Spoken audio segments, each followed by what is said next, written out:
Hello, friend. The mystical American Patriots Society is transmitting to you from beneath 4 million cubic feet of solid granite, in the burning heart of the Yellowstone caldera. This is a variety program for normal sandwich-eating Americans with some concerns about living in a deranged, post-Christian technocracy. So, keep your third eye on the sky and your ear to the ground, as Sumo and Smokestack connect your main brain vein to a higher plane. Are you ready? Stand by.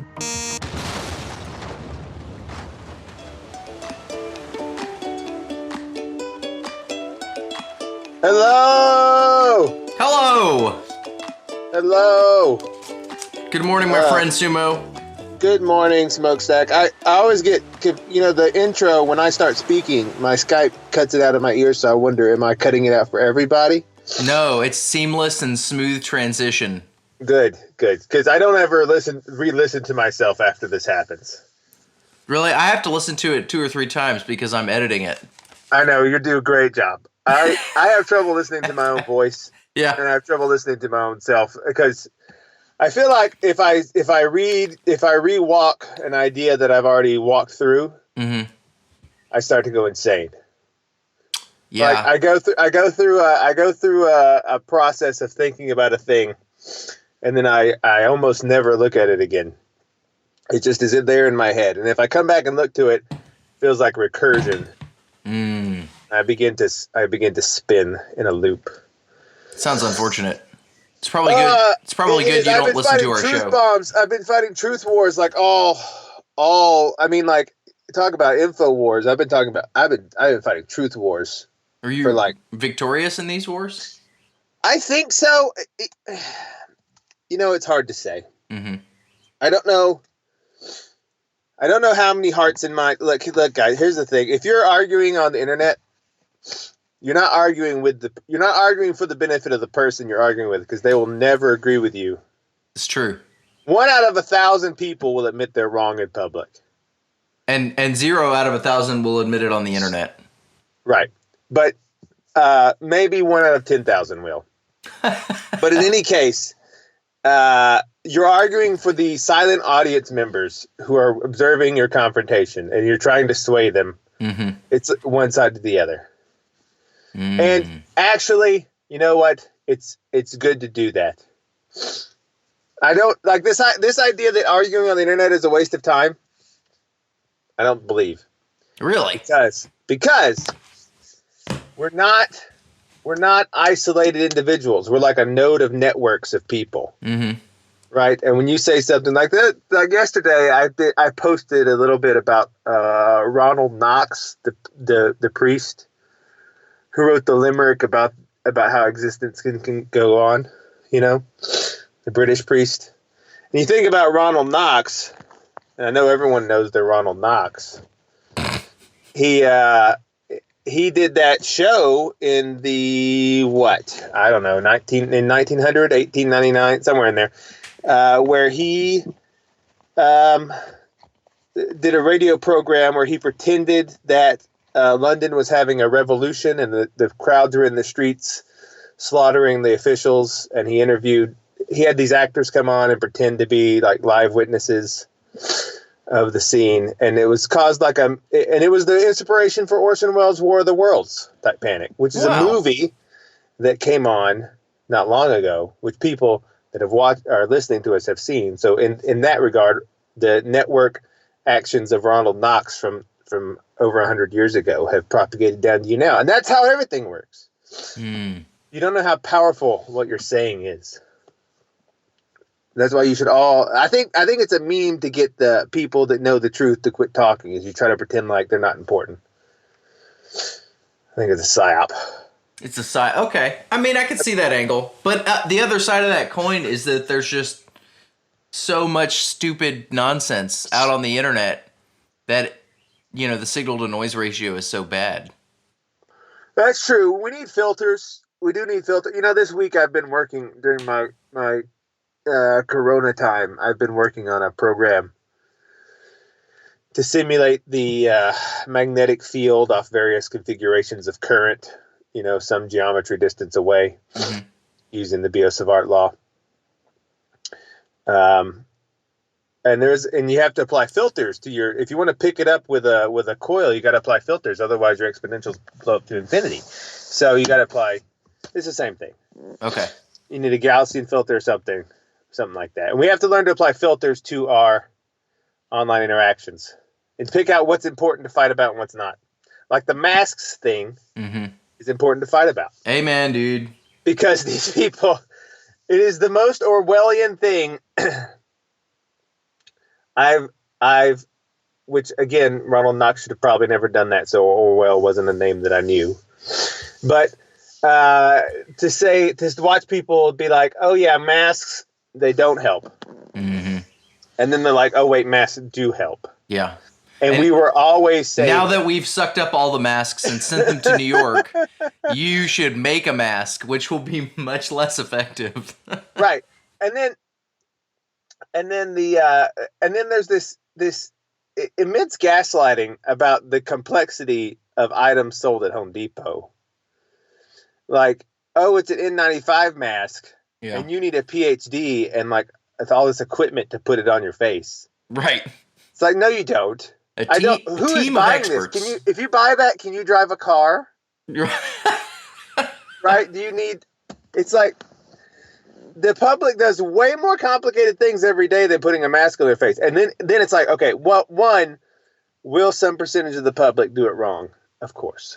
So the PR messaging and the guidance is being operated sort of like, I don't know, a public school, where the philosophy here is that we can't do or say anything that cannot be understood by the stupidest student. I know, but which is our whole which is totally a pointless exercise and not even attainable, because you can never plumb the depths of the public stupidity in any one point or area of people. So you might as well just, if the information requires a certain amount of complexity for it to be useful, give it the complexity it needs. And if people don't get it, I'm sorry, maybe someone else will help them. Yeah. Yeah. It's this school-marmification of the world. Everyone, the Harry Potter where that lady in the pink suit went around? No, I don't watch gay wizard movies. That's okay. Spoiler, I only watch gay wizard movies. Any movie with a gay wizard, I'm just like, yeah. Gay wizard. No, I'm Merlin. I'm Merlin. Hello. Hey. Abracadabra. No, I have not seen all the gay wizard movies, but I did see the one. Anyway, the one with the worst villain is not the Voldemort character. It's I don't even remember her name. She's this evil schoolmarm who takes over the wizard student castle. Does she have like a sourpuss expression on her face? Yes, all the time and everything. Yeah. She's the worst. Everyone hates her. Rightly so, because that's everyone in America. The problem with America is that our politics are dominated by hysterical women. Yeah. E.g., women. Mm-hmm. Right? It's just, because it's the same thing.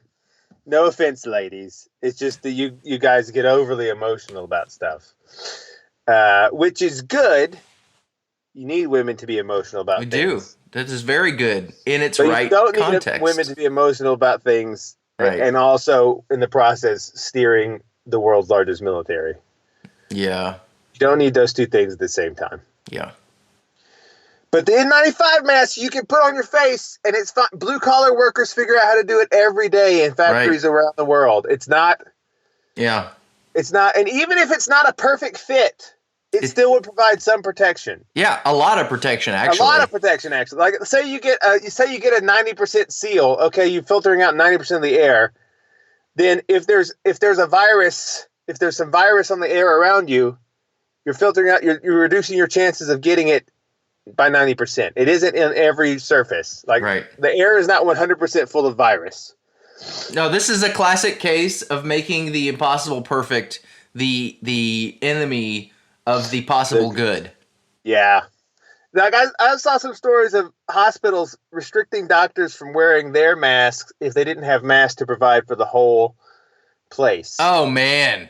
And I'm like, guys, this is just Harrison Bergeron. A good friend of mine is a physical therapist and is seeing and treating COVID patients. Yeah. And her employer will not issue her N95 masks. What you got to say in this scenario is, I wear the N95 mask. Yeah. If you want to wear the N95 mask, you wear the N95 mask. If I want to go bathroom, I go bathroom. Yep. Yep. Which was a phrase that a Chinese grad student said to us when we were asking him about if he wanted to swap over to our team. Mm-hmm. And then I realized that he had been being used as basically slave labor because he was so upset. It's like, I was like, no. we were just bringing it up like, hey, you want to come work for us? And the first things out of his mouth, it was like, I go bathroom when I want to go bathroom. Oh, poor guy. And I was like, yeah, man, I agree. You go bathroom when you want to go bathroom. And I don't even think that was his poor English. I think he was actually just being like chained to a desk somehow by threats. Wow. So, all of this is just about hysterical women and slave labor. Mm-hmm. Yeah. If anybody who would take somebody's personal N95 mask away because everybody else on the ward doesn't have one is a monster. Is an absolute that's the tyranny. That's the female version of tyranny. Yeah. Is because all the children can't be 100% safe. All the children must be 100% in danger. But that's what hospital administrators are doing right now. I know. Yeah. And I hope they go to prison at the end of this. These hospital administrators doing this crap need to go to prison. Mm-hmm. They need to be, or even just shot. I'm wearing a freaking respirator when I go in the post office right now. Yeah, but so I don't know. All of this is it's weird, and I've never been more convinced of the NPC-ness of the average American. Oh, dude, I'm like, you guys are just beyond help, and I don't know what to do. Plus, the economy's going to crash. By the time you hear this, it probably already has.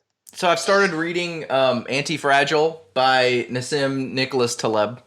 Yeah, he likes to deadlift, that guy. Yeah. Talking about deadlift. Which does. I don't recommend deadlifting at all. It's a good way to hurt your back. That's good. Unless you're, and powerlifters agree, strong men agree with me, unless you're professionally lifting. You have to have the Olympic technique right, or you will hurt yourself. Unless you've been told how to do the technique. This is something that's actually true.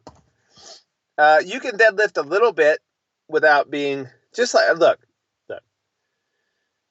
You probably, if you're going into a COVID ward, you probably do need to be extra careful about how you put your N95 mask on.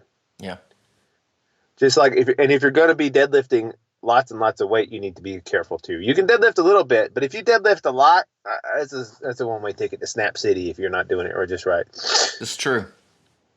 So anyway, I'm not sure why he's all about deadlift. He doesn't look like he deadlifts that much.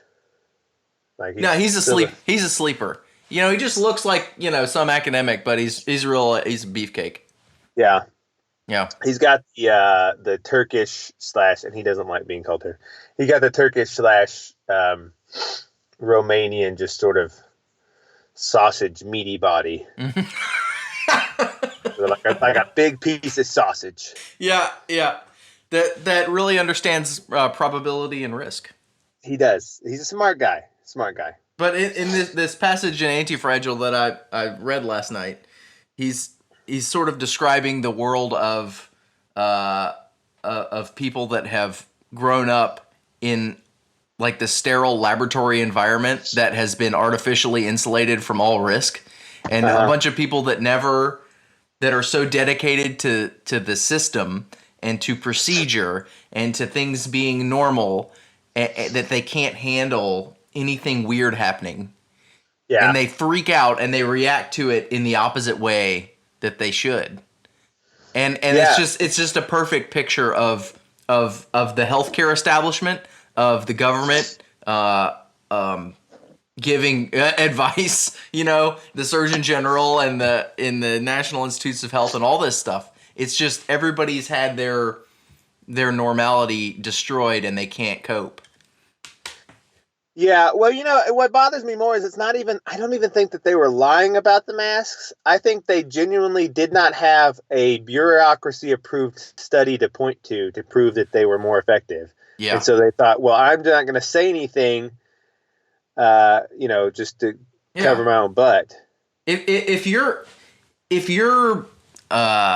rubric to life and doing your job prevents you from using common sense, something like, hey, there's a deadly virus flying around. Maybe everybody should just wear a mask if you have one until we get this thing figured out. If you can't come to that conclusion, then there's something wrong in like the base of your If you can't come to that operating conclusion system. without a peer-reviewed study, Gosh. you need you have to rethink your life. Man. You don't need a peer-reviewed study, and in fact, most peer-reviewed studies are dumb. Yeah, they're not repeatable anyway. They're not like, it's like, I don't, guys, it's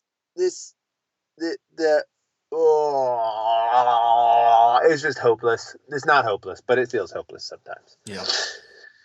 But yeah, the people are so dedicated to this, it's really it's a credentialism model. Yeah. Like, and I can only recommend things that people with credentials have told me to do. Yes. And so somebody has to be the first one in the credential circle to raise the alarm, right? Right. And the first one to raise the alarm gets shouted down and their credentials threatened.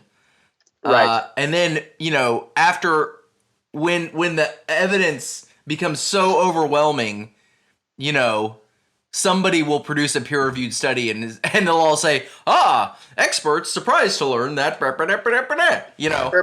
they come surprised to learn, and they come to and they're the last ones to the freaking game. Meanwhile, the taxi driver out there on the street has figured out, hey, I better put a saran wrap shield between me and my passenger. And I better wrap a scarf around my mouth or I'm going to die. He figured this out months ago. Right. Months ago. We have to, one of the long-term goals of MAP should probably be the abolishment of all credentials. Well, dude, it's like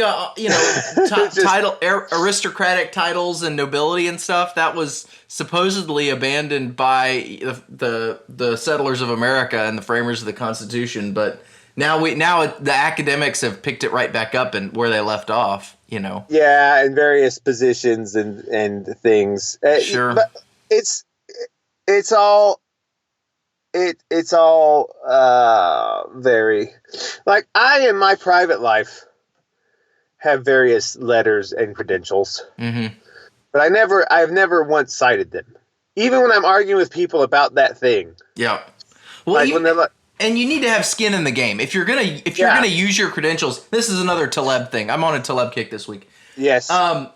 These guys that are doing this now, they're not driving these credentialed academics. They're not out there driving taxi cabs every day. No, they're just giving advice, but they are not getting exposed in their daily work. They're sitting in a sterile environment doing their little brain work, right? Back in the day in feudal Europe, if you had a title and there was a war, you had to go fight in it. Yeah, which is that it may be the answer to credentialism. That's skin in the game. Every couple of years, everyone with a PhD has to fight to the death. I don't see the Surgeon General down there treating patients in the tent hospital in New York City. No, it's ridiculous. These frauds need to take a hike, man. Yeah. Wow, this turned into a ropes and pitchforks and torches podcast real quick. Look, I've always wanted to be the Postmaster General. I don't know why. I just always felt like I should be the Postmaster General. Now, I realize that having never been in the mail service at all, my odds of doing that are small. It's just like I always my dream job is always to be a retired something. Yeah. I don't want to go through the process of being that thing first. You want to skip to the retired part? Yeah, I always want to skip to the retired. Like, I want to be a retired, observer of Congolese chimpanzees Okay. or something like that. And then then I'd be like Jane Goodall, who I don't trust. No, yeah. I think she was shady. I think she was very shady. Although she was intellectually honest enough to be the first person to talk about chimpanzees fighting wars, which is good. A lot of people were hippy dippy at the time. Do they fight wars? Oh yeah, they have gang warfare basically. Awesome. Tribe A of chimpanzee will encroach upon the territory of tribe B of chimpanzee. And they'll feel each other out to see, like, okay, and then can we take them or can we not? And they try to get one individual by themselves and kill them. Mm-hmm. Then they eat their face as a sign of dominance. So a lot of people eat faces. That's pretty brutal. Chimpanzees are homicidal maniacs. I don't know if you've ever been around chimpanzees. I was one time out in the wild, very near some chimpanzees. Yeah, in Africa, and it was kind of a weird experience because there were 3 of them. I was outside the vehicle, and I was going to look at something, and I didn't realize I was approaching 3 chimpanzees. And I got sight of them, and you could see they were deciding whether or not they wanted to kill me and eat my face. And fortunately they decided to bug out. Yeah, but they were like all muscle and could have totally shredded me. Those things are incredible. People think that a chimpanzee is look on TV. Whenever there's a guy on a talk show holding a chimpanzee, that's always a baby chimpanzee. Yeah, big ones are gnarly. A big chimpanzee is very scary. Yeah, and can easily kill you, and they enjoy doing it. Mm-hmm. And you have to know that. And gorillas are much more chill. Gorillas are stronger, but they're not as homicidal. Right. Chimpanzees they work in teams, and then 2, they're like one of the few, let's say, primate pack creatures, and then 2, they're just evil. They're just homicidal maniacs. I mean, the chimpanzee. I think even though people would be upset because they're supposedly our closest relative, I think it might be a net benefit if we slaughtered all the chimpanzees. Yeah, I mean, they're just so filled with hate for all living things outside their little group. They're so filled with hatred for all living things. Yeah, it's as seen in the movie Planet of the Apes. Yeah, the chimpanzees were horrible, and that was a real documentary, based in true. Just like Tiger King. People keep telling me to watch that stupid show, and I refuse. Yeah. I'm not going to watch it ever. I don't blame you. It looks totally degenerate. It's totally degenerate, but that's what we need these days, I guess. Is this? No. It's like Netflix decided, wow, people have so much time on their hands right now. Yeah, they might do something useful. We better make the most degenerate and weird thing we can, and make a lot of it.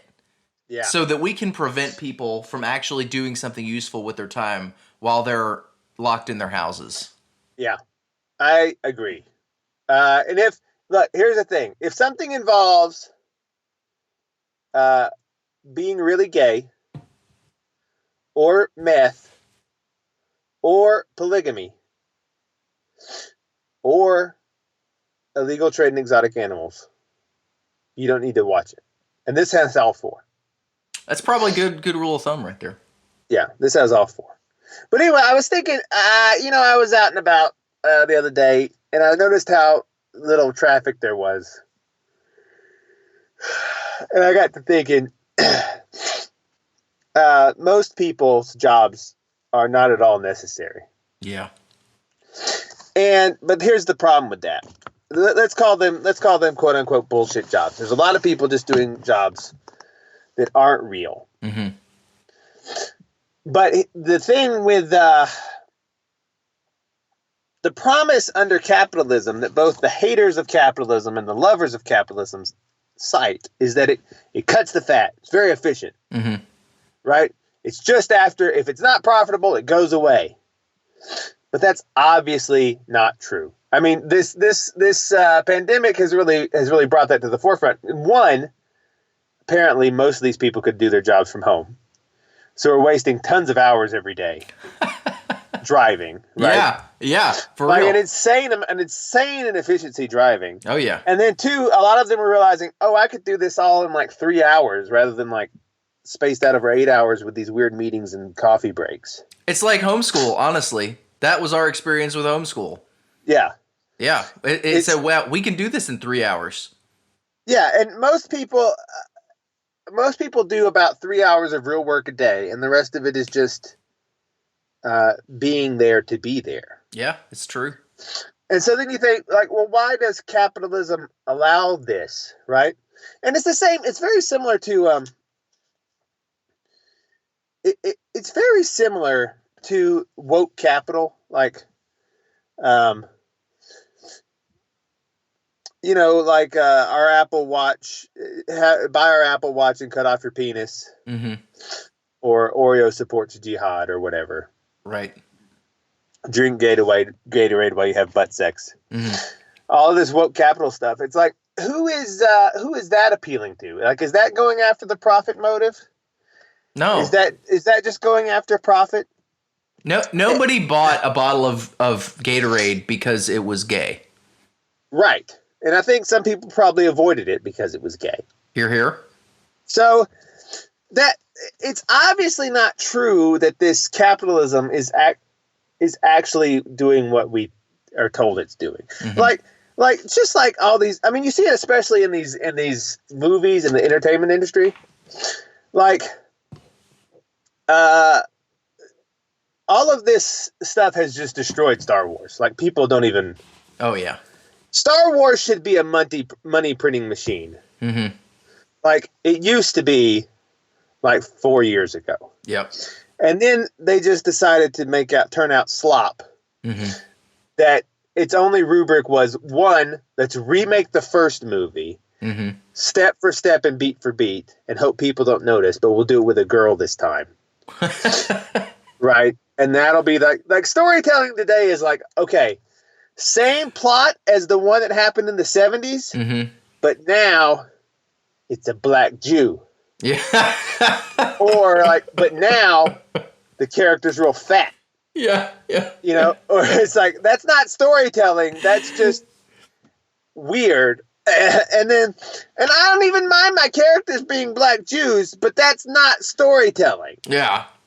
Right? That's not like, it isn't like Ghostbusters, but they're all girls. Right. Isn't a plot. No, it is not.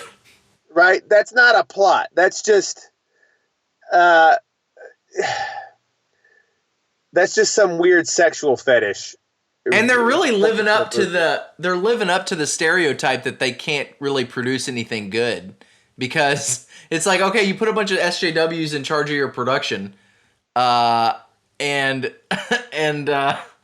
now we have Luke Skywalker and the best they can. Well, no, the best they can do to actually come up with a story is to rip off the original story told by a bunch of straight white cisgendered men. I know. It's like, well, way to confirm my opinion of you. And like Marvel, Marvel just recently put out two. So Star Wars has missed its projections by miles. Yeah, it's just like by miles. And Ghostbusters did too. The girl Ghostbusters, and all of these weird movies do. Like when they make Lady Thor and whatever. They're just not as popular, and they don't make as much money as they would, and they know that they don't, but they continue to do it. Just like Marvel is currently going to the wall for its new cast of superheroes, which involve, I kid you not, a pair of siblings. They're androgynous, so I don't know if they're brothers or sisters or whatever. Called Snowflake and Safe Space. Oh, I saw this. Oh, what! Safe Space train wreck. He can make force field bubbles around other people. Safe Space, and then Snowflake can make ninja stars out of ice appear and throw them, which is not a good power if you have ice power. If you have ice power, you should be able to do more than just make ice shurikens. Yeah. You should be able to freeze things. It's not even a good power. For a superhero. But anyway, no one's buying these things, and they keep making them, and they're going to the wall for them. And just just like Apple is like, listen, we are completely pro ISIS. Now buy the iMac. Right? And people are like, I don't know if I want to buy more iMacs now. Yeah. It's like, shut up. Just more ISIS, more iMacs. And then you're like, so what are they doing? It's like the efficiency argument is not true. Mm-hmm. It's obvious at this point. Most people can stay home and their jobs are not at all necessary. Yep. Right? And then they waste a bunch of time doing the jobs they do need to do. Mm-hmm. Huge inefficiencies. They can do it in 3 hours instead of like 8. And then they also waste like 2 hours in a car every day. So maybe a certain amount of inefficiency is built into the system no matter how you try to get rid of it. It will find a way. Like it's the opposite of the invisible hand. It's the inefficient hand that you cannot stop it from being inefficient. And also maybe inefficiency is probably a good thing. Because if something comes up and we suddenly need a whole lot more output for a short period of time, we need to rally together. If we're already operating at the total edge of the envelope, 99.9% efficiency, we don't have anything left to give as a society. We can't like nut up and overcome if we're already maxed out. Well, so let's hope our society is not perfectly efficient as the religious capitalism would argue that it is and should be.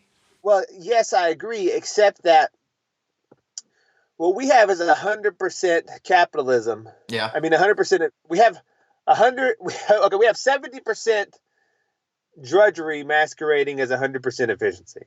Oh yeah, no, that's true. And so then that makes you say, well, like, okay. And Roosh wrote about this some years ago, or maybe 2. Like, it's not true that what's actually happening is they're following the profit motive. Yeah. They're not seeking to maximize profits. Like, if you're a small business and you have like 1 or 2 employees, you are probably seeking to maximize profits. Right. But at a certain level, it does not become that. Corporations, it's sort of obvious at this point that corporations do not exist primarily to seek profits, but they exist as an extra political means of power acquisition and dominating social hierarchies. Yeah. Well, there's no separation between political power and big industry power, big business power. Right. Like, go back to the first corporations, Dutch East India Company, British East India Company. They were basically pirates. Yeah. They had gunships. They enforced trade at Cannonball Point. State chartered pirates. They were state chartered pirates, right? Who were massively. They had massive amounts of power. The leaders of the owners of the Dutch East India Company were basically as powerful as any king had ever been. Yeah, and probably more so, right? And it's actually what it seems to be is more than getting about profits. It's more about control. Mm-hmm. That's why you have to work for. That's why you have to be physically present and like there and under their control for 10 hours, even though you only do 3 hours of work a day. Yeah, and it's this weird perverse. We all share in this. It's this weird perverse morality that thinks, well, okay, here's the thing. Here's the thing. Like in the 1915s, which is only 1 year, so saying teens, 15 doesn't make any sense. But in the 1915s, there was a guy, I forget his name, and he wrote a paper theorizing that by 1980, most people would only have to work 4 hours a day, if that. Mm-hmm. Right? And I think he may have been so bold as to say like 4 hours a week.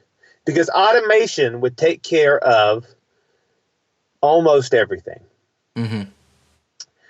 And the thing is, he was right and also horribly wrong.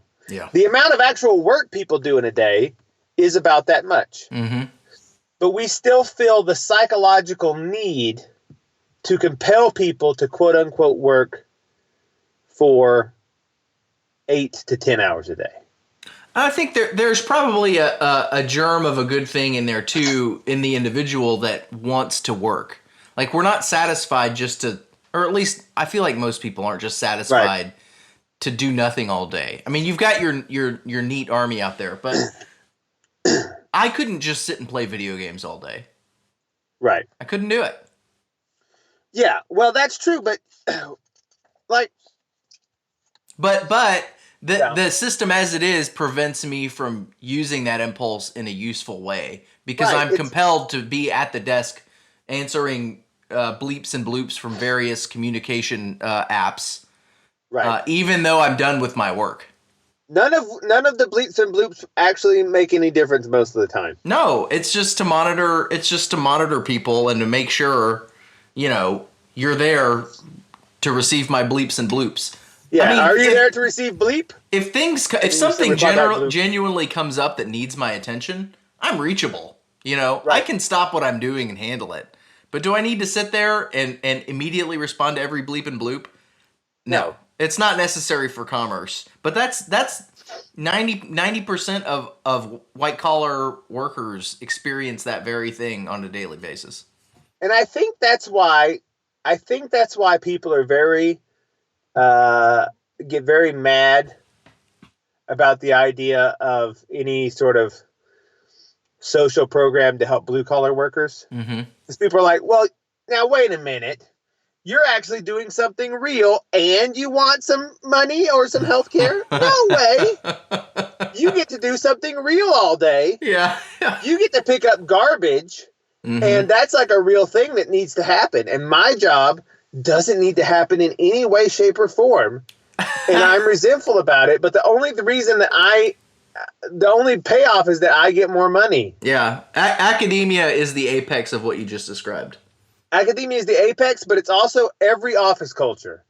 Yeah. Every office culture is just bloated with people doing nothing. The HR department. Yeah. To the point they make whole shows called The Office about the very thing that like no one does anything there. Yeah. Everyone knows it, right? And so this idea that capitalism is a profit-seeking machine is obviously incorrect. Mm-hmm. And it's as incorrect as the idea that communism was an equalizing machine. Right. Like that, neither of them are true. And we must reject both. Just on the pure basis of them being false. I'm starting to think that capitalism isn't so much an operating system for how to run your economy, but rather it's more like a physics model, in that it's just a way to explain behavior. And sometimes it's useful, and sometimes it's not, like a physics model. Yeah. It's we're not there. Like the ideology is formed. Like the impression that people try to give you in politics and in business is that we have this ideology called the free market and capitalism, and that drives our decisions. But really, we make our decisions on these weird emotional and psychological bases, and then we post hoc call whatever that is capitalism and free market. Yeah. Well, I mean, if you think about it in terms of explaining behavior, your own post hoc from your decision or that of other people, some people do a better job of applying the model appropriately than others. So, right. If your job involves a whole lot of sitting around waiting for bleeps and bloops after you've done your 3 hours of work a day, you're going to have a lot of psychic pain trying to justify your day with a capitalistic behavioral analysis, right? Yes, you're gonna have a really hard time. That's why so many people are depressed these days. One of the reasons. And and then calling yourself a capitalist is like, it's like saying, oh well, I'm a Newtonian. Yeah. It's like, well, okay, you could be a Newtonian when you're playing pool, right. But when you're traveling across the galaxy at high speeds, you should probably use a relativistic mode of a model rather than a Newtonian model. So it just depends on what you're looking at. If you want to accurately explain and predict behavior. Yeah. We have to abandon all ideologies because they're not real. Like This all is just like, oh, I'm a Thomist. Mm-hmm. It's like, get out of here. What are you talking about? Stop being a weirdo. Just say I've read Thomas Aquinas once. Right. Like not like I view the whole world as though I'm thinking like Thomas Aquinas, like or Aristotle or whatever. There's not very many things that are universally applicable. Right. Except this show. Yeah. Well, this show it goes is without universally saying. applicable. Yeah. Applicable. I've been fighting so many truth wars. I'm having trouble speaking. That's okay. We're gonna hang in there with you. I was trying to think of a way to encapsulate this, and I thought, what we want, we're on the path of dwarves, and we want to be on the path of elves. Explain. Okay, in Tolkien, because I'm a Tolkienist. See how dumb that sounds? It sounds dumb. It sounds dumb. It's just anytime someone says I'm an Aristotelian or a Thomist or whatever, it's like, just yeah. Just say I'm a Harry Potterist. It's the same thing. But anyway, because I have read Tolkien once, so in Tolkien, the elves, they didn't really do magic per se, because Tolkien didn't like magic. Okay. But he had, in his vision, the elves had taken art and craftsmanship to a level that it basically appeared magical. Okay. Right? And so this is a model for how we actually need to run an economy, or rather a system of businesses or whatever. Economies aren't real. Anytime someone says the word economy, just substitute it with the word scam. So well, is it good for the scam? Right. Or like scammers think the scam will increase this week. Yeah. Scammers think the scam is going to be very bad for the scam. Yeah. Anytime someone says the word economy, just replace it with scam, and you've gotten. That's how I feel about the stock market. Yeah, that's what it's all a scam. It's just magic numbers. They're floating around. Mm-hmm. Big line go up. Big line go up. Yeah. There was a photograph on the internet that encapsulated this whole thing, and it was so sad and so true. It was just a picture of a dollar bill, and on it was written, "I'm a piece of paper, and I control everything in your life." Yeah. And I'm like, it's so true for so many people. A dollar bill needs to get thrown out the window of a moving car. Always throw out your dollar bills. This is the most revolutionary act.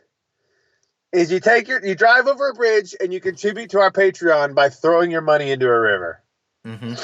It breaks the hold of mammon upon you. Yep. Look, Republicans worship mammon and Democrats worship Baal. They're both bad. Baal? Yeah. Oh, Baal. Okay, Baal. gotcha. I like to say Baal because, Hannibal. Right. Hannibal means the grace of Baal. Really? That's why he was a bad guy. Yikes. Yeah, Hannibal means the grace of Baal. This is why they had to fight him. Mm-hmm. Coming over. Anytime someone comes over your Alps with some elephants. Yeah, that's a messed up dude. Fight him. Yeah. Anyway, path of elves. So the path of the way we should run our scam, and so that it's not a scam. We have a thing called an economy. The way we should run it is. In the olden days, someone would come to you that you knew or that you would get to know, and they'd say, hello, Joe Smarmy Face. Will you please make me a pair of shoes? And you would measure them for the pair of shoes and make the pair of shoes. You wouldn't just have an army of Chinese slave labor to constantly crank out shoes. Right. And then hopefully find some people to buy them and then throw away the rest. Mm-hmm. Right? That's not like anytime you find yourself employing massive amounts of slave labor or needing that, yeah, you're doing it wrong. Yeah. And so and see all the things that you miss out, like you miss out on the human connection, forming a new friendship, a new business relationship with someone that wants you to have shoes. Mm-hmm.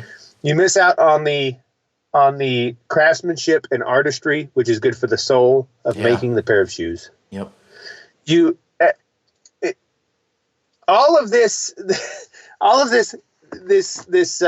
everything with the Industrial Revolution. You know, it's the old line: the Industrial Revolution and its consequences have been horrible for the human race.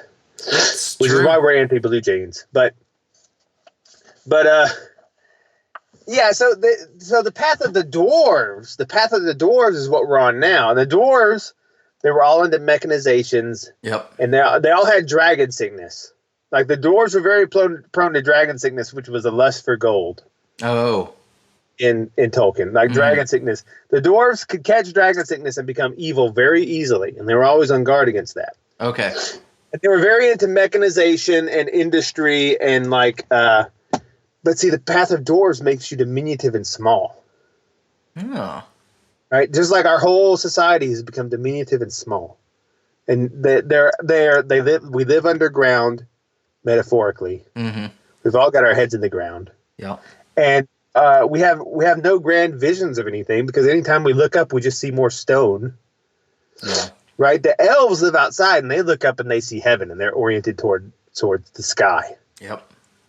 And the elves are also graceful and beautiful. And we want to be graceful and beautiful, not little people. Mm-hmm. And this is no offense to our little people listening. I know we have a lot of dwarves that listen. I don't know what you want to be called these days. I know I've heard midget is now bad. Is it? I'm not as good. I'm not up on my small body morphology pronouns thing. But I'm pretty sure midget they don't like. Okay. And I think some of them like little person, but I met one time that did not like little person, and he wanted to be called. So I don't know what you want to be called. But anyway, I was driving the other day and I saw a sign that said midget mud wrestling. And I was happy that still existed in America. Yeah. That's good. But being a midget is not a bad lot in life, all things considered. I mean, I know your joints hurt, but you can always work in Hollywood. Mm-hmm. I mean, you can be an Oompa Loompa. Yep. You can be one of those things in The Wizard of Oz. Don't go work in Hollywood. I wouldn't wish that on anybody.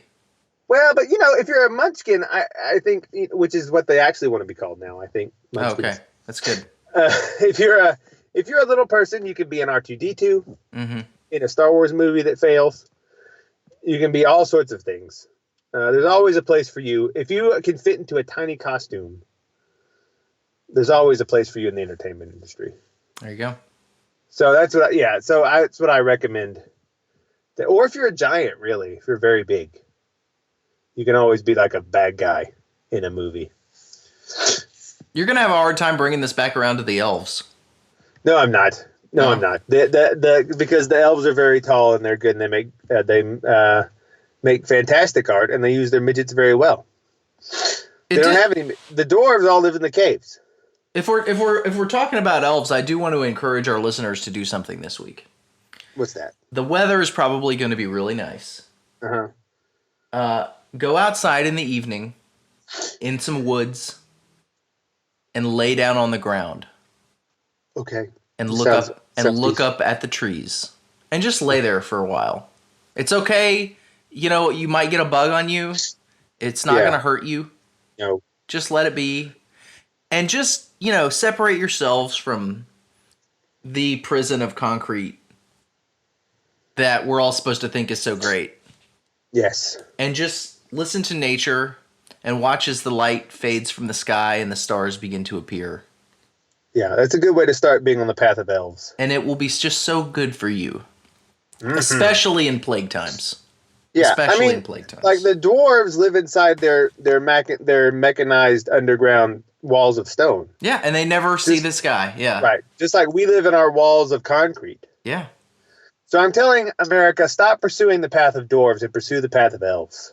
Don't aspire to live in a mega city. Yes. That's dwarf land. You don't want dwarf land. It's not good for your soul. Yeah. You're gonna waste 6 hours a day with bleeps and bloops rather than looking at a beautiful tree or making something with your hands. Just don't do it. Don't do it. Right. Automation. Someone said this once. Who was it? It may have been Taleb. Talib or whatever. Deadlift guy. Yeah. He may have said this. He said automation is a way of taking something pleasant and making it work. Yeah. True. Which is like because if you're like a seamstress and you're making good clothes, Mm-hmm. it can be very fulfilling to make good clothes. Oh man, yeah. But then instead you form a factory full of tiny Chinese people who all have bat aids, Mm-hmm. and then you give bat aids to the world. Yeah, that's a mistake. And with not very good clothes. You've chosen wrongly. You've chosen poorly. So in my professional life, there's some choices I can make about, do I do this thing myself or do I farm it out? And a while ago I decided I'm going to try to do as much of it myself as I can. I want my hands on every product. Right. You know, and it's a lot of work. Yes. But it's not time spent with bleeps and bloops. It's Right. time spent making things that other people can use. And it's very satisfying. And if I just farmed that out to some packaging plant in China, you know, all that would be taken from me, and I would be back answering emails in poorly written English, and just wondering if my intellectual property is being stolen. Yeah. That's no way to live. It's no way to live. That's clearly a dwarfish path. Yeah.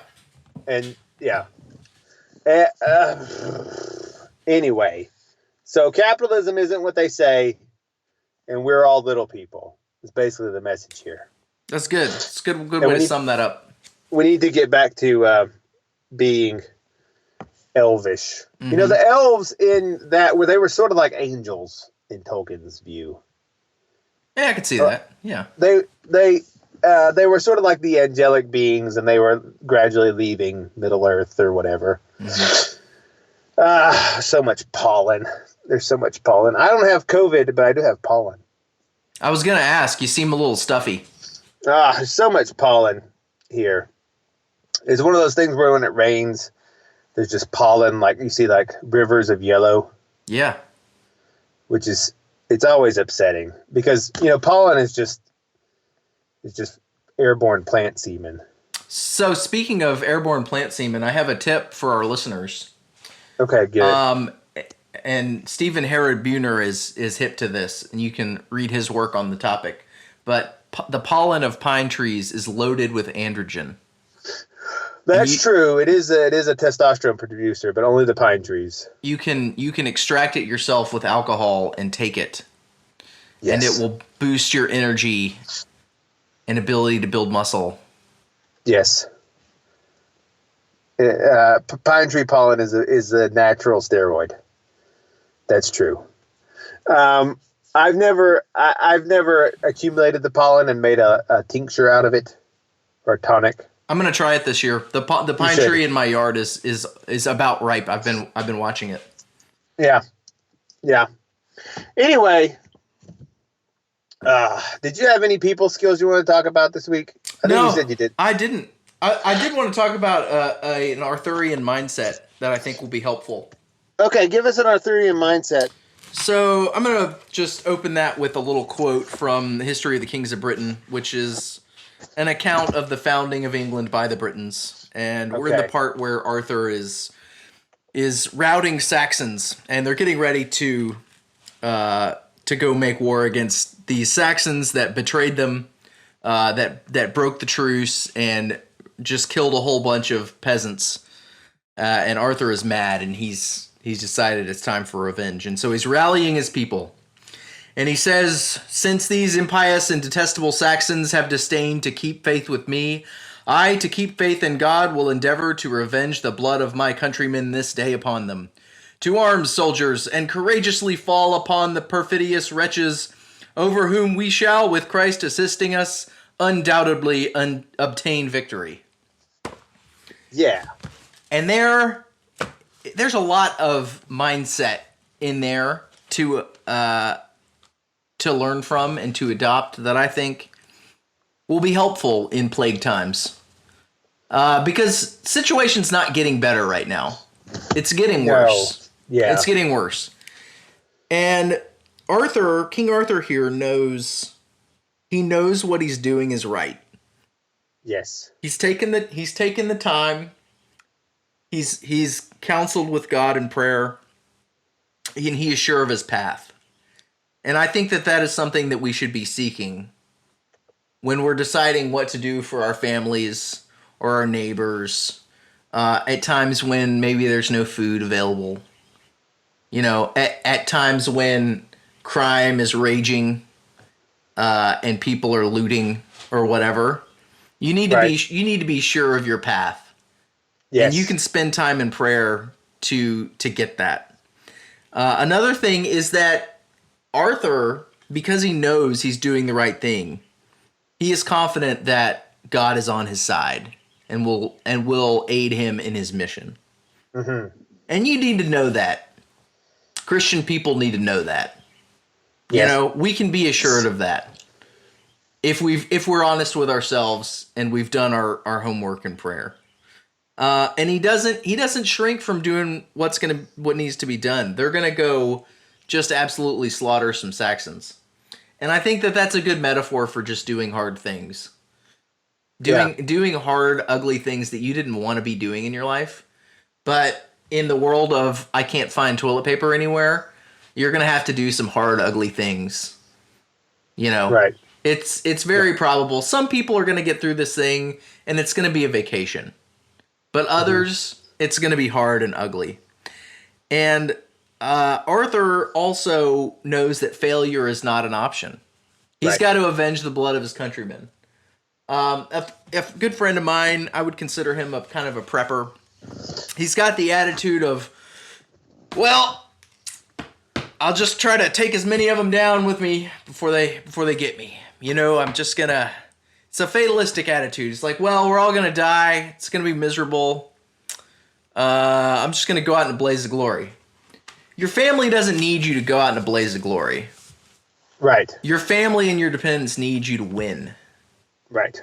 To be victorious. To pursue a wise and good and effective path. And to walk that path successfully. That is the mindset that you need to be in. Not a bunch of defeatist, the plague's going to kill us all, we're probably going to starve, whatever, screw it. That's not the right attitude, people. Mm-hmm. You need to set a goal for total victory and achieve it. Very motivational. That's your mindset minute. You should be an NFL coach. Well, I don't really know anything about football. It's okay. All you got to do is just. It's all about the motivation. I wonder if on their staff they have a guy that just does little pep talks. Yeah, I think so. I think one of the for being not the head coach, but one of the under coachlings. I'll be like an assistant to the assistant defensive coordinator. Yeah, you have to give good pep talks is one of the things. Okay. Because it's halftime, you're down by 14. Mm-hmm. It's the big game. Yeah. And you gotta go encourage the guys to come back out there and do better in the second half. Yeah. Yeah. Well, this pep talk that Arthur gave was really effective. Because then in the battle that commenced, they were fighting their way uphill against these Saxons that had fortified a mountaintop. And Arthur was so inspired that he broke free of his line of men, dove into the thick enemy, and killed like 700 dudes with his sword. And it so inspired his men that many of them did the same thing, and they just absolutely wiped him out. Yeah. From the low ground. They took him from the low ground in berserker mode and just wiped him out. Which is what you should do with any Saxons you come across today. Yeah. Not Anglo-Saxons, but anyone that's pure Saxon. Yeah, don't trust them. This podcast is 100% racist against pure Saxons. I don't think there actually are any more in existence. Once you get a little Anglo in there, they're okay. But yeah, once the smallest drop of Anglo. Yeah. It's the one drop rule, but it's good. It's the one drop rule, but it's good. Is that if you get one drop of Anglo in a Saxon, they become a human. But apart from that, they're subhuman. It does. Are there even any more Britons That's what I mean. No. Did Britons There's exist? Yeah, it's like looking for the Lombards. Well, They're all yeah, gone. Arthur was a Briton, and that's the sad thing is that as you go through this book, you realize the Britons they're gonna die out, and the Angles and the Saxons and the Picts and all those guys, Normans, they all end up kind of taking over. The Britons kind of fade away. I know a lot of people assume that I'm Japanese by my voice. Mm-hmm. But I think I'm most closely related to the Picts. I can see that. I'm Pictish, not pixie-ish. Picts. Although I am also magical. Picts. Yeah, Picts. So speaking of being magical, yesterday I had a flash of inspiration that may or may not mean anything. Okay. But I'm going to go through it here and we're going to see. All right. This started on, what was it? After we did our last show, that night I got on a Skype call with Black Pope Vice and talked to him for a while. Mm-hmm. And I don't know that I'll actually be able to use any of that for this show.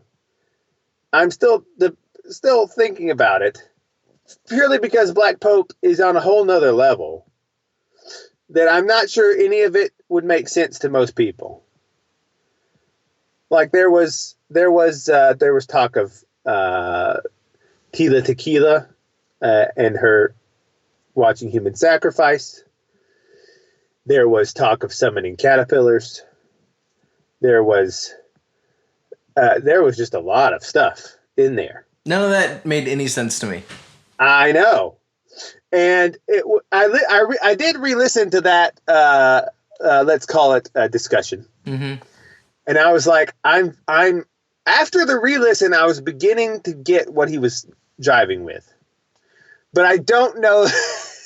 I was trying to think, is there a way I can present this that will be consumable for the general audience? And I don't know that there is, but nonetheless, his high flying on the mountaintop necromancy or whatever it is he does.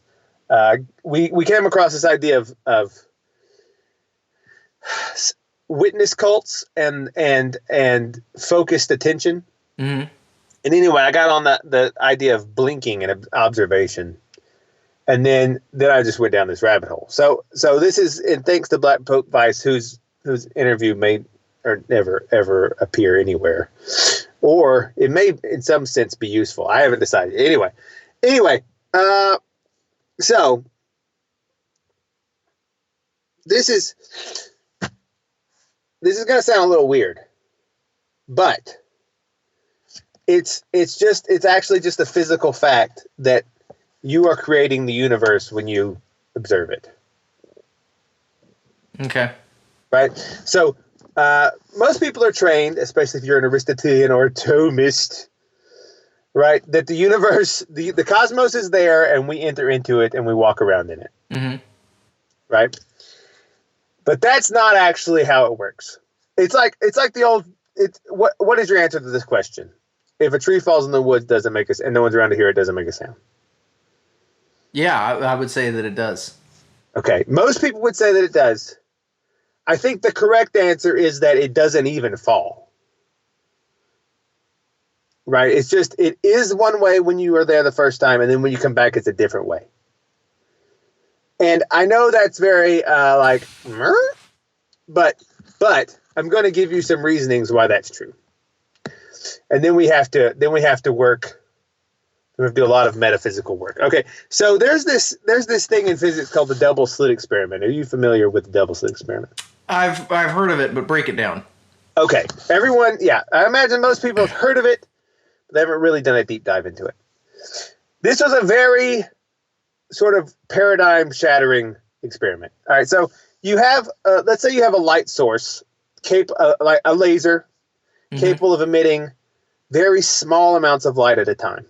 Okay, like one photon, on the level of one photon at a time. Okay. All right. So you make this instrument that can emit very, very tiny amounts of light. Okay.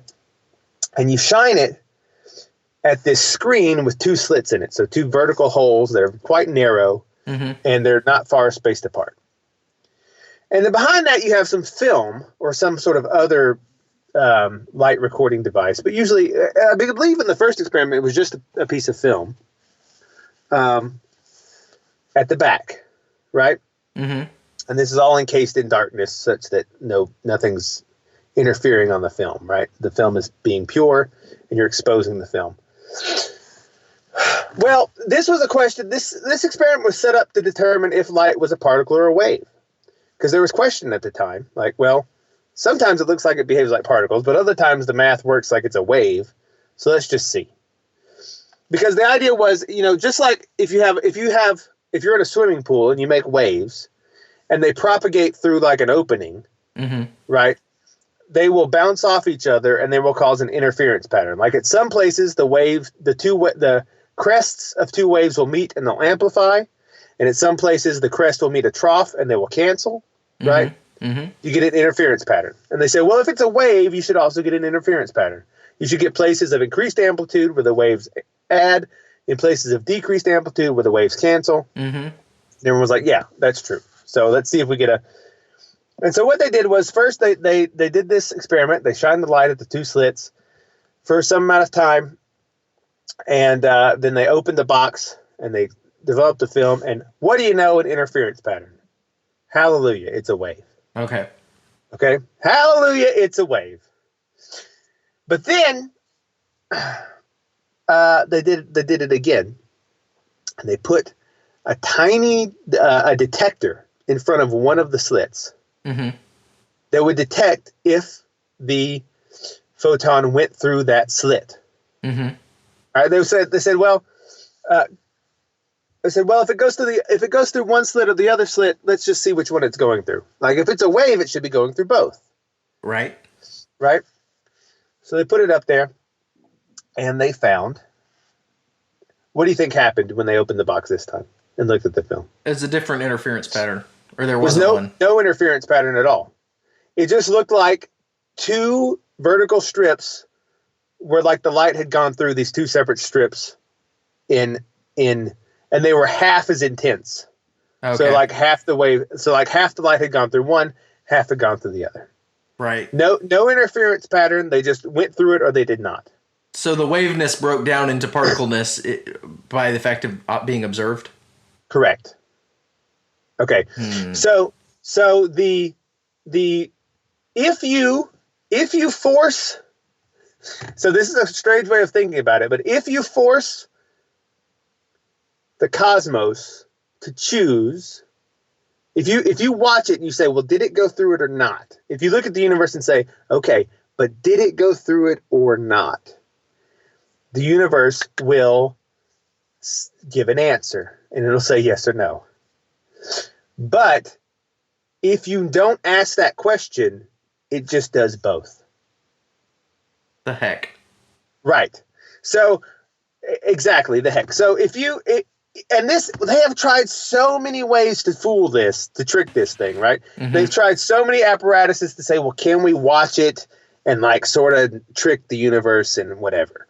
And some of them have developed very interesting results, which I'll talk about. But the short answer is no, you can never trick it. If you ever definitively determine which slit the photon passes through, the interference pattern disappears. If you are not able to definitively determine which one, you get an interference pattern. Every time. So, and here's the thing. You can also do this after it goes through the slit. So this is called the delayed choice experiment. So the first one, they put the photon detector before the slits and said, okay, which slit's it going through, right? But what if you put them behind the slit? Same thing. That means that whether or not it was a photon or a wave was retroactively decided. Yeah, that's like time travel. Right. That means that that the observation in the present creates the past. Okay, and then this starts to get real weird, and you think, well, what about light from distant stars? What about light from other galaxies? Right? And then it's being observed or not observed. Right. Okay. You can do another thing. There's one called the delayed choice quantum eraser, which it does the same setup. It has the detector behind the slits, right? But then it does a complicated beam splitting thing such that if the wave goes through one or the other, that it remerges them into one detector at the end. And then the interference pattern comes back. So if you erase the ability to tell what happened, so you have your I see. You have your detector behind the screen. You're doing your delayed choice behind the slits, and that gives you information about which one it went through. But if before you are able to look at it, you erase that information by scrambling it, the interference pattern comes back. Oh, that's weird. Right. And these things get infinitely complicated because basically it boils down to if you're able to look at the information, it will not be an interference pattern. If you are, it will cause... if you're not able to determine in any way which slit it went through, you will get an interference pattern. If you are able to determine it, you will always not get one. Okay, so the universe is reacting to our observations, and it's changing its behavior based on the observer. Okay, so that is your first clue that things are actually sort of freaky, right? And Schrodinger did not like this sort of thing. I don't either. Schrodinger's cat? Yeah. He really hated this. In fact, his Schrodinger's cat idea was his attempt at a reductio absurdum argument of why this was ridiculous. Is that he was like, and anyone not familiar with Schrodinger's cat, it was a thought experiment. He was an Austrian physicist, Erwin Schrödinger. And he said, well, this is like if you had a cat in a box and you had a mechanism that had a 50% chance of killing the cat or not within an hour, right? Like maybe it's a gun. Let's say it's a gun and it might go off or it might not with a 50% chance within an hour, right? And, well, that's not a good thing because that makes a sound. Let's say it's some silent poisonous gas and the box is soundproof. Okay, so you can't tell. There's no information coming out of it. Anyway, he's like, well, obviously the cat, it either happened or it didn't. So the cat is either alive or dead. But you're telling me that until I open the box, the cat is 50% alive and 50% dead. Yeah. Right? And to which physicists then went, yeah, exactly. And then Erwin Schrödinger quit physics and became a biologist. Did he? Yeah, because he was like, this is too crazy for me, man. He's like, I'm not flying on this magic carpet. But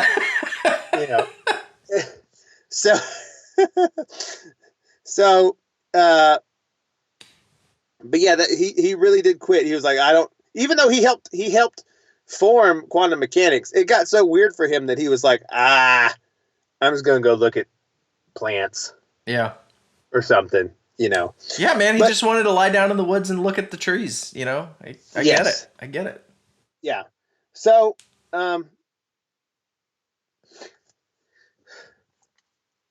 thing, here's the thing about the cat is that if you say that the thing happened when you weren't looking, and the cat is either alive or dead and you just don't know it until you open the box, is functionally equivalent to saying that it's 50% dead and 50% alive. Okay. Right? And if it's functionally equivalent, is it not actually equivalent? Okay. Right?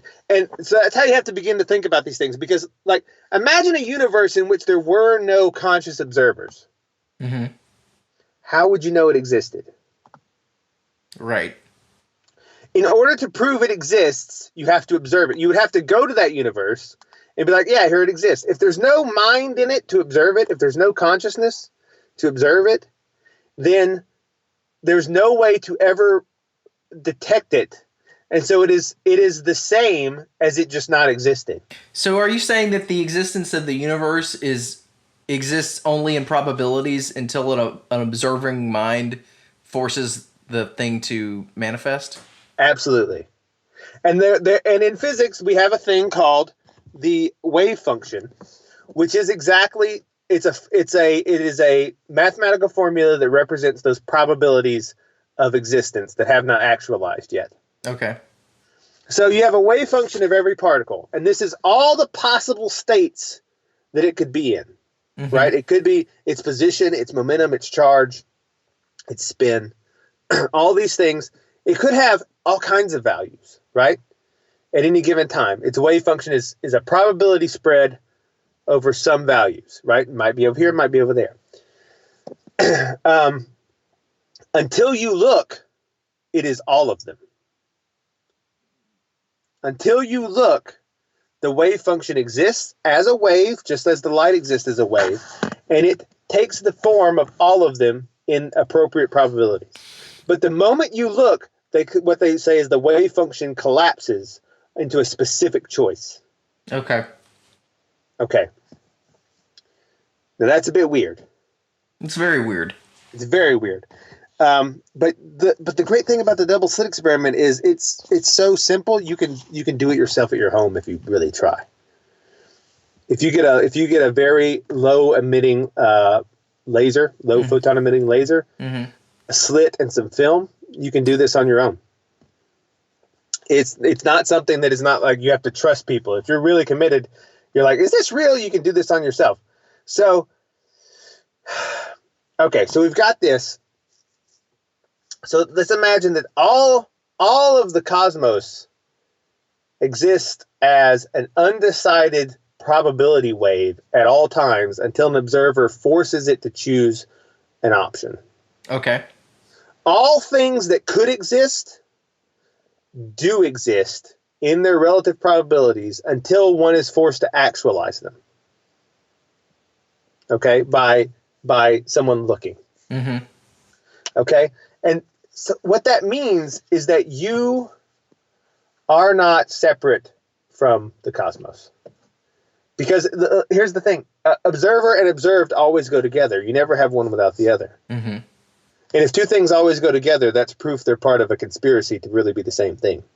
So if I stop observing, do I turn into a probability wave? This is a good question. Then I got to thinking about this because of me and Black Pope were talking about various entities and people seeing things. And that's when I realized, of course, Bigfoot is an interference pattern. I know that's a ridiculous statement, but Bigfoot, that's why he's blurry. He's an interference pattern. That's why he's blurry. This is why ghosts and paranormal activities happen in the dark, mostly because your ability to observe it is diminished. And so all of the possibilities of what could happen are still there, happening. So are you saying that if somebody really closely observed a Bigfoot, it would collapse into a normal person or something? What are you saying? Whatever it is, non-existence, or probably, right? Okay. That's why all these things sort of often happen out of the corner of your eye. Mm-hmm. And that's why, like, blinking, like, people see something weird and they're like, what? And they blink, right? And they sort of shut their eyes and like, is that real? And then it's gone, right? But they really saw it. And that's because all of these, you can imagine this field across the universe, this undifferentiated potentials across the universe of things that could exist. That's where all the monsters and demons live. And they're really there. And they really exist. But the moment you try to pin one down, it's just like the particle collapses, the wave collapses into a particle the moment you try to pin it down where it came from. But it's still having its effect. It still produces interference patterns, except when you say, like, okay, but what are you really? And this is why the paranormal always evades scientific inquiry, because the moment you try to, and the supernatural too, for that matter, the more that you try to pin down, like, what's really happening, the wave function collapses and, right? Mm. And so this explains suddenly, like, okay, well, why, like, people always say at ghost shows, well, why do they got to do it at night? It's like, why does paranormal activity happen more at night? Well, the number of observers is diminished, and the ability to observe is diminished. So the likelihood that things will rise up out of the probability, the wave function of chaos, is increased. This is also why, as technology proliferates magic goes out of the world because we're observing all the time. And so the ability of things to rise up out of the undifferentiated probability space is constantly being collapsed. Mm-hmm. Because if you're watching a video, the choice must be made by the cosmos of what actually did happen. So one more reason to hate ubiquitous CCTV cameras. Yes, I think so. See here, it's not 100% this explanation because you still do capture weird things on cameras, but that's just the wave function choosing one slit over the other. Okay. Right? And so now, then you think, well, what are the implications of this? And you say, well, this is probably how miracles are capable of happening. And I haven't quite worked out this last thread, but it's probably why also faith is necessary. So when you if you feel like you are separate from the cosmos, then of course you can't do miracles. Mm-hmm. Right? Because you just interact with the world with your body. But actually, as shown by these experiments, the cosmos and you are not separate. When you observe a galaxy, you are retroactively making the galaxy behave in a different way several thousand light years ago. Right? Mm-hmm. You are actually creating the past. The universe is responding to you. Right? And when you realize that this is true, and this is partly what it means to be created in the image of God, is that this divine creativity spark of consciousness, which is probably also the soul, right? They're probably two different words for the same thing, exists in us that creates the universe. Like, I don't know, does this happen with a plant? I don't think this happens with a plant. Because the plant doesn't have any awareness of what happened or didn't happen. It has the inability to assign meaning to what happened. Mm-hmm. Right? And I think that's the trick.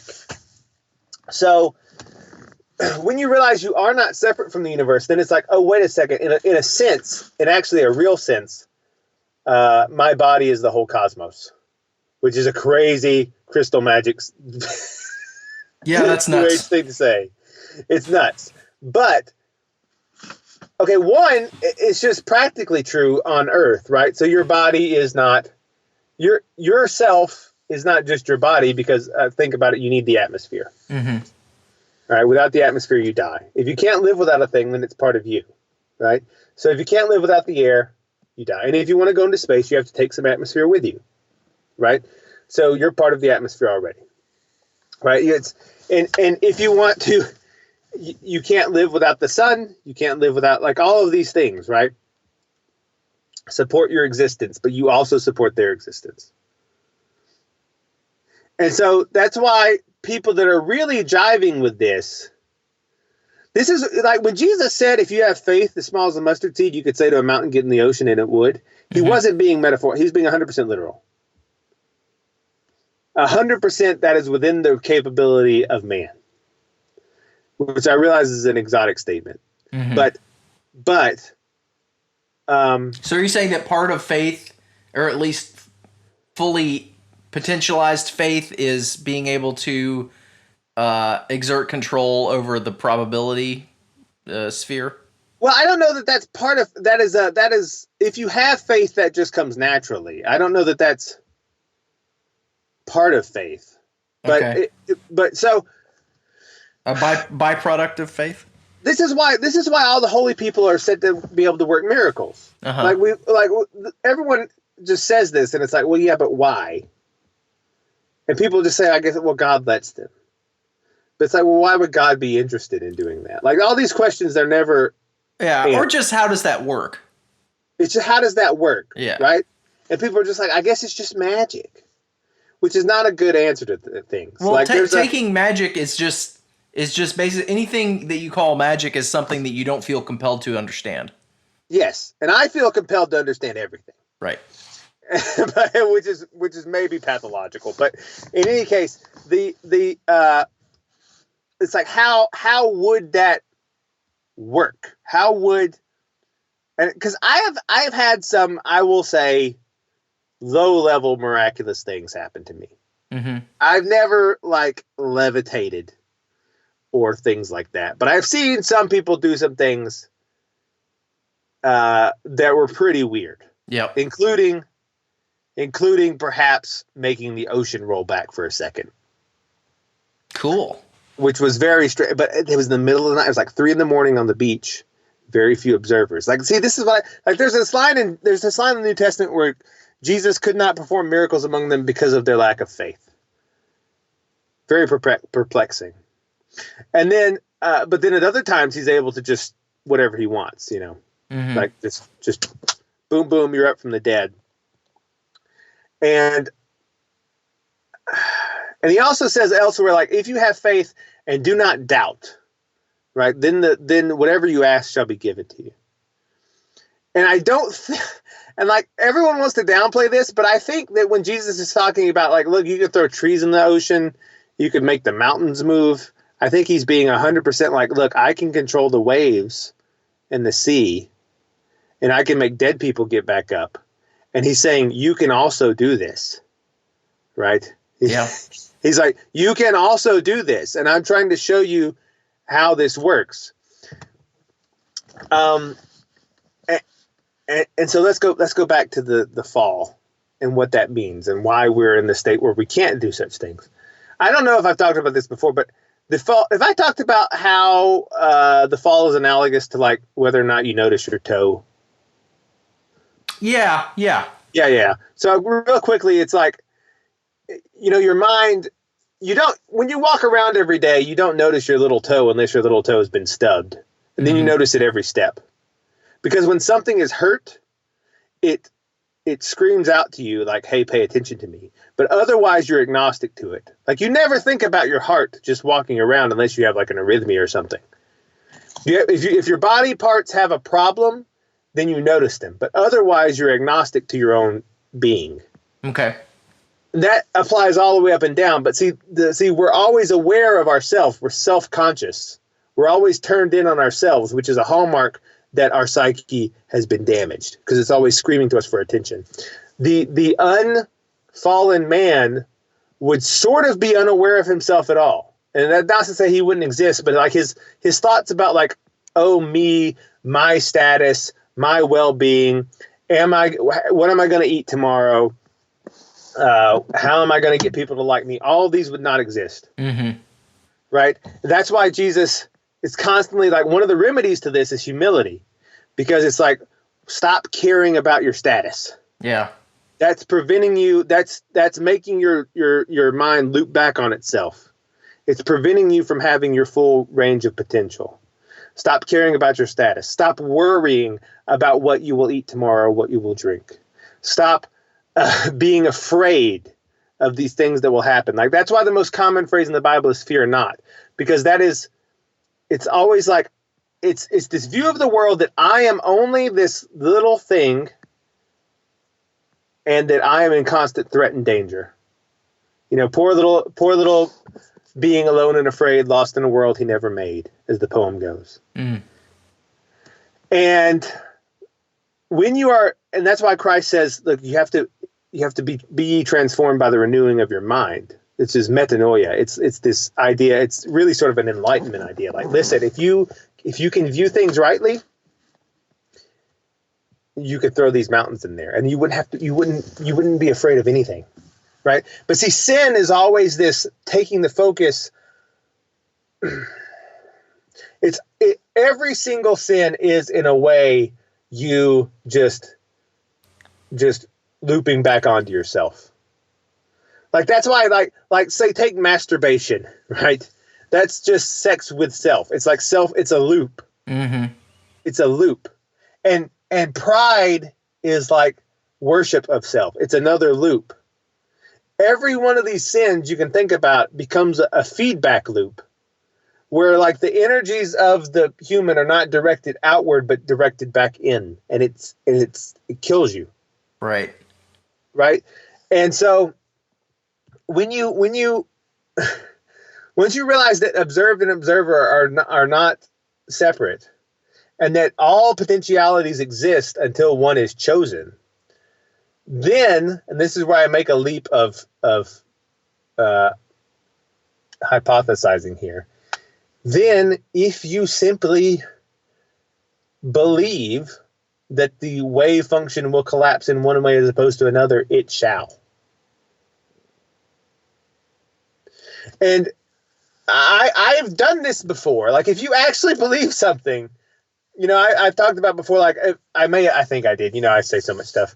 I was driving, there were no hotels, hurricane, all the hotels were taken because people's houses had gotten wiped away in Florida. I was down there for work, and I was riding with a guy, and he's like, well, I guess we'll just have to sleep in the car. There's nothing, everywhere I've called has no hotels. And I just somehow in that moment, I'll call it some divine grace, I knew that we would have a room. I said, no, we have a room. And he was constantly sitting there going, what are you talking about? We don't, I've called everywhere. I said, don't worry. We drove for like 2 more hours, pull into the first place when we get there. He said, I've already called them. This is ridiculous. I walked in. The instant I walked in, she goes, oh, okay, well, thanks for letting us know, and hung up the phone. The lady at the reception, I said, do you have 2 rooms? And she said, you know what? The guy I just hung up with just canceled us 2 rooms. Instantaneously. And it's like, and I was operating in that moment from a place of like total faith. Like, I just knew it would happen. Mm-hmm. And somehow that collapsed the wave function of all possibilities into a thing that actually did happen. And I don't know the extent of this or how this interplays with other people's, because you could easily be like a solipsist here and be like, well, I'm the only one that's doing anything. But that's not true. Somehow this all interplays in a nice way with everyone else. But this is to some degree the beginning of how you do miracles. Just FYI. Okay. For everyone that wants to learn how to do miracles. So, but people have tried to test this, right, with dice or something.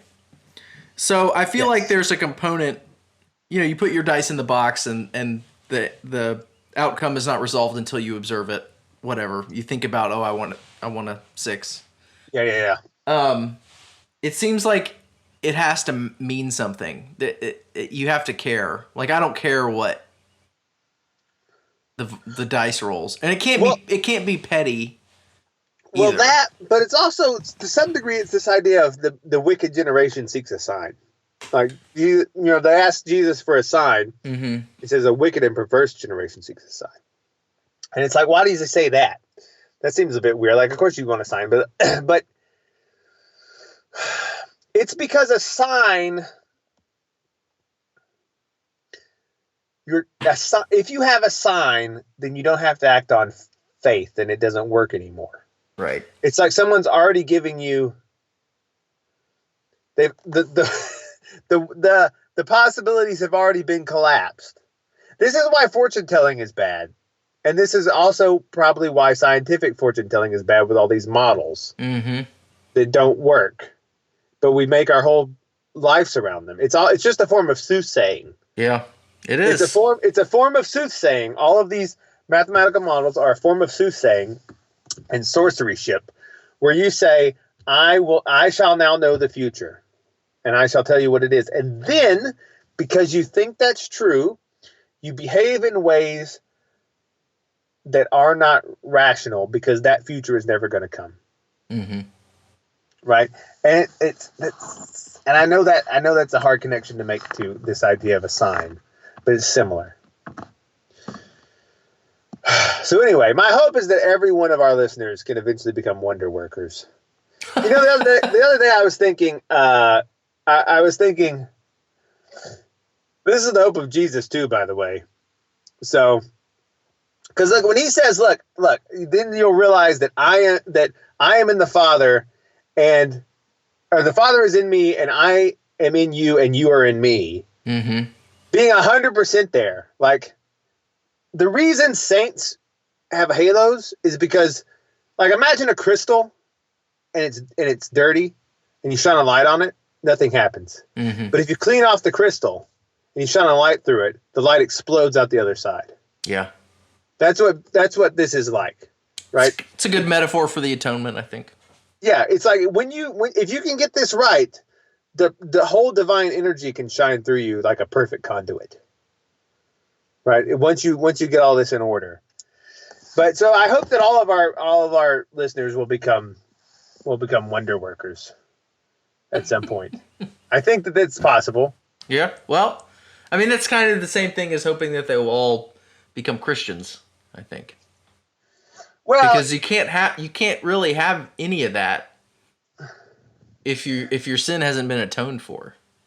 That's true. But I think that some people follow Christ without realizing it. Like they're going toward, if you're following what's true, if you're following truth honestly, you'll eventually get there. Mm-hmm. And some people are like, well, because they don't know, they don't know these things, but they're like, I'm following conscience and I'm following truth and I'm trying to do they'll eventually figure out. They'll eventually, like, they maybe think they're following X and they'll eventually turn a corner and it'll be Jesus sitting there like, oh, hey. I'm like, duh, of course. Right. I think that happens to a lot of people. But, I was thinking the other night, in the Revelations, there's those two prophets that sit in Jerusalem. Mm-hmm. And then they preach about the end of the world during the apocalypse. Yeah. And they get killed. Mm-hmm. And they're brought back to life 3 days later. And they're the only prophets in the Bible that aren't named. And I was thinking, what if that's me and Smokestack? Wouldn't that be weird? I could only dream of such a high honor. If I've been in the Bible this whole time, I'd be like, oh man, I've been one of these characters. Somehow I doubt that is the case, but you never know. You never know. You never know. It's got to be somebody. It's got to be somebody. Now, I know traditionally Christians have held that it's probably Enoch and Elijah because they never, quote unquote, died the regular way. Oh, well, that would be neat. Right, so they have to come back and then die to also participate in the resurrection, is the way the thinking goes. Mm-hmm. Right, and wherever they are now, most Catholic and Orthodox theologians have held that they're somewhere in the physical universe. Yeah. It's a very Mormon-sounding thing, like they're over on planet Kobol, or whatever. Okay.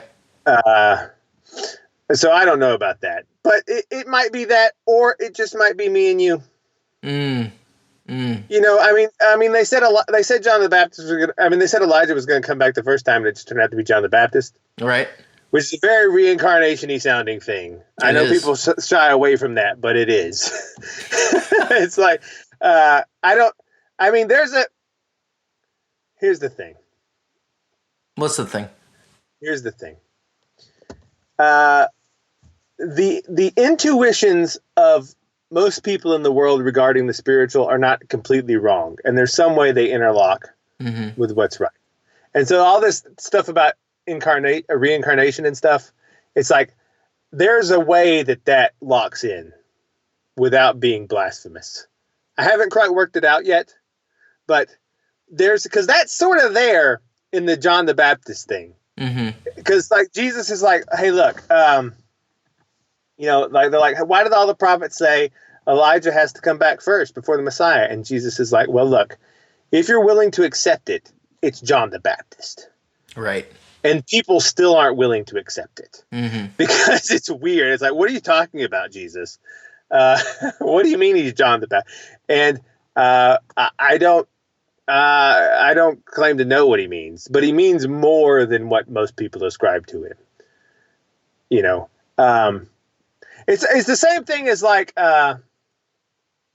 if you include the Apocrypha in your Bibles, or even not the Apocrypha, but just the extra couple of books the Catholics and Orthodox have. The Book of Wisdom of Solomon, which we think was written by Solomon, right? He wrote his Proverbs and then he wrote his Wisdom.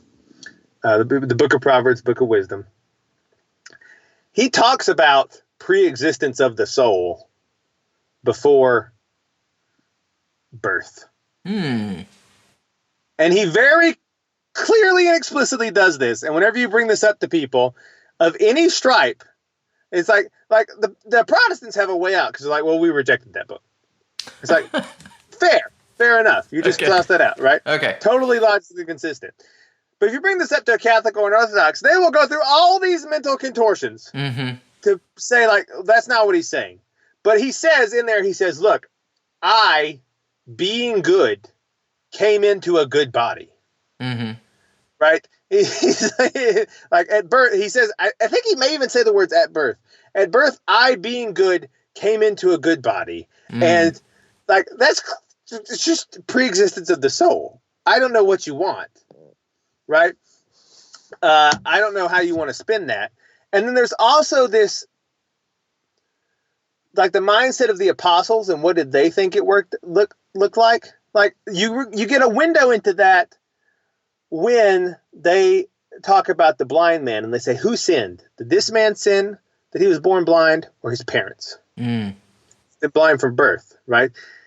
Okay, so the only way they could imagine he was responsible for his blindness from birth is if he had done something either in the ethereal realms before he had a body, or if he was like a reincarnation of something somehow. That's interesting. I never thought about that. I just always kind of breezed over that. Yeah, everyone, if you just stop and like look at things you never looked at before, things start to get weird. This is like just pause and look at things you never looked at before, really, because like, well, what do they mean?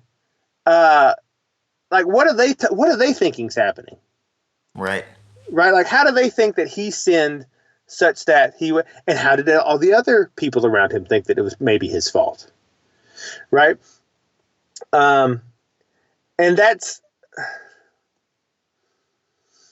if you could step back, I think, and you could view all of the lives that have ever been, I think you could clearly see, like, okay, there'd be patterns, and they're like, oh, there's no two ways around it. These two lives are connected. Like, this one over here in the 1500s is clearly influencing, and somehow this one's back influencing that one. I think the patterns thing is where it's at. I think there's a lot of metaphysical content to inhibiting a pattern. Yes, or inhabiting a pattern. But the thing is, a pattern is the same thing as a spirit. Yeah. So it's like, in some very real sense, John the Baptist is the reincarnation of Elijah, but also Elijah and John the Baptist are two separate identities that when you get to heaven will exist separately. Right? But they're also not the same. But they share a pattern, or at least their patterns are connected in a meaningful way. Right. Well, like Elijah and Elisha do the same thing, because Elisha says, look, before you go, give me a portion of your spirit. Yeah. Right. And he's like, this is a hard thing to ask, but nonetheless, right, it will happen. And so Elisha continues the work of Elijah. Yeah. And so he sort of becomes, without being born, without a death and birth, he sort of becomes the continuation of Elijah. And this is why Black Pope Vice thinks that he's the reincarnation of the first necromancer. That's weird. I don't know who this person is, but I encourage you to exercise caution with Black Pope Vice. I love him because he's so insane. But the thing is, he's not insane. He's just flying on a different level. Okay. He's flying on a different level. I don't know who I'm the reincarnation of, and I don't know who you're the reincarnation. I know that you're the reincarnation of Clone 70, right? Who is a reincarnation of Clone 79, right? And so on and so on. And your liver just happens to function this time. So your is one I understand, but everyone else, it's a complicated web we weave when first we practice to meld reincarnation and Christianity. Yeah, that's a weird one. That's a tough one. It's a difficult one, but it's there. It's 100% there. It's not there a lot. Yeah. I don't know. You just made some sign to me, but I don't understand what it was. Oh, this was me pointing to my watch that our show is very long. Oh, it's only an hour and 40 something minutes now. Do you think people listen all the way to the end of the show, or did they give up? I don't know. They should, because how else are they going to learn how to do miracles? Yeah, I don't know.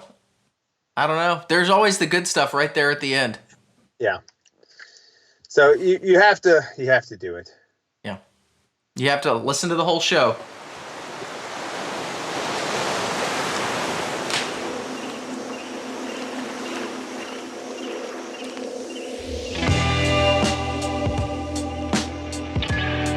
Hang in there, everybody. Gotta convince people to wear masks. Wear your mask. You're able to wear a mask. You don't need a PhD. Yeah, you can do it. You are smarter than the Surgeon General. Yes. Half up elves.